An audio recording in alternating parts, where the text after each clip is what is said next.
Well, now that spring is in the air, people are eager to get planting, but let's get creative with this. We're joining Kara Ziegler at Pike Nurseries this morning for some ideas to get a jump start on your spring planting. Good morning, Kara. Good morning. All right, so we're talking about being able to plant indoors or outdoors and do it in a creative way, right? Right, yeah, there's a lot of fun things that you can do to kind of kick off spring and have a little container inside or outside on your deck or screened in porch. So we're going to talk about planting baskets with ideas for inside or outside. Okay, so let's get started. Let's assume you want to do outside. What do you need to do first here? Well, first you want to get potting soil. You want to use potting soil in the basket that you choose.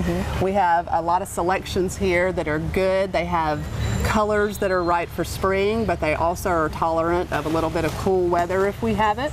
So you want to choose your thriller, filler, and spiller, as we always talk about. You have your snapdragons here. This would be your thriller to give you height in the back. Okay. You also want to go ahead and choose some fillers. So we've got a Lycium here, which is really pretty and smells wonderful in early spring for your filler.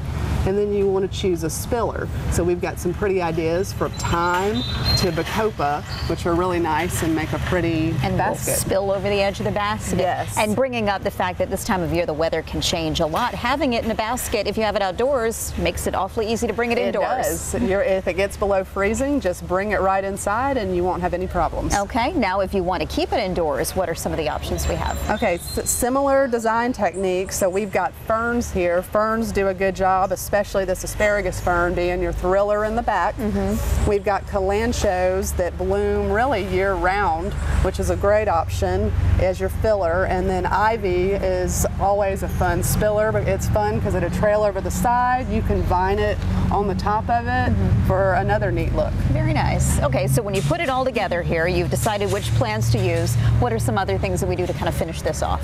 I always like to do Spanish moss on top of it. It gives it a finished look, and then for spring it's fun to add some elements like bunnies or chicks or Easter eggs, and you can always switch those out seasonally to give it a fresh spring look. I love it. And speaking of Easter, you have a great idea for something to do with your kids for getting ready for Easter. What's fun is to take their Easter basket and then you can put a little layer of potting soil on the bottom and spread wheatgrass seed, and so it's real looking grass for their Easter basket. Real Easter grass. Yes, and it only takes a few weeks for it to germinate. So you've got time to do it. Yes. All right. Thank you very much, Kara. Thank you.